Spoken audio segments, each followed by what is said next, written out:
Welcome to the Carolina Beat, everyone. I'm over here with Tom Gale from Team Gale, Coldwell Banker C and Coast Advantage. Welcome to the show, my friend. Hello. Great to see you back again. Now, what we're talking all about today is when it comes to home inspections, not home warranties. That's right. Home inspections. Now, just explain to this crazy Aussie what a home inspection actually is. Sure, a home inspector is somebody that's going to kind of, get in the attic, get under the home, look inside, outside, the roof, the windows, open and close all the drawers. They're going to kind of do a comprehensive check of everything, making sure that the burners on the oven work and just everything top to bottom. They're going to try and check and make sure it's all working. And if not, they're going to give you a report that's going to note which things are and are not functioning. So I just noticed that you were talking a little bit about when it comes to the functionality of the home. You weren't talking about maybe pest control or things like that. Right. So there are other inspections that they may either not cover that are specialized like that, or there are things that they may say the air conditioning is not working, but they're not an HVAC contractor, but that would alert you that you might need to get a subsequent inspection from a true specialist in whatever area. Okay, I got you. All right, so who should be getting the actual home inspection? Should it be the buyer or the seller? Well, typically, almost all buyers are going to get one because for a few $100s, it's good peace of mind to be able to have that home inspection before you purchase the home, because once you purchase it, it's yours. So most buyers are going to get them, but I also advise most sellers to get them as well, because if you can make sure that your home is good to go before a buyer ever brings their offer, then the other part that once people put their home under contract, they're going to negotiate the price. Then the next thing they're negotiating is any repairs that need to be made, or maybe a credit if the seller doesn't want to fix the problem.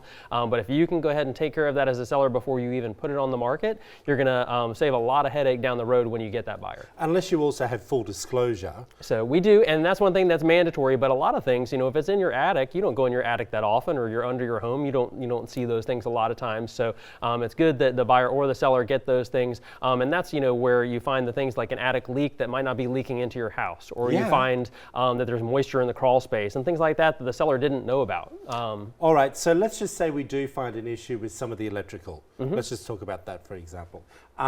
Is it within your interest as the seller to get it fixed before we go to market, or where do you feel on that? Yeah. Because I also feel that if I was buying a home and then I went in thinking, oh, it all looks gorgeous, and then find all these issues, maybe I might be a bit sour and wanting to close the deal. Exactly, and so that's the reason why it is advantageous for the seller to go ahead and get that inspection before they put it on the market and to fix those things. And then I say if there's something that you don't have the money to fix, or you just don't feel like fixing, at the very least we need to disclose that. Now we know that there's an electrical problem, for instance, and we're disclosing to the buyer that bring whatever offer you want, taking into account that we haven't fixed this one issue that we're aware of. And then maybe get a quote on what it would be costing to fix. Exactly. All right, what are some of the other inspections that we should be concerned about as a buyer when it comes to making sure we tick all the boxes? Yeah, I so think the we other sort one of touched on it. Yeah, the other one that's very common around here is your wood destroying pest inspection. People call it a termite inspection, but there's other pests as well. Those are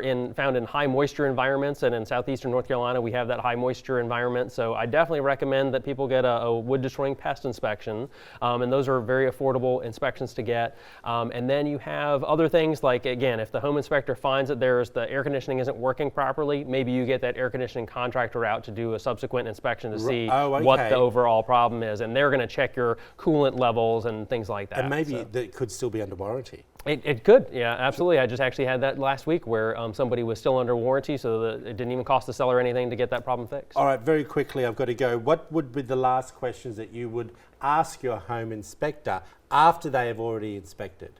So that's, one of the things that you definitely want to work with somebody that knows what they're doing and is available to you if you have those questions, because it could be different every time.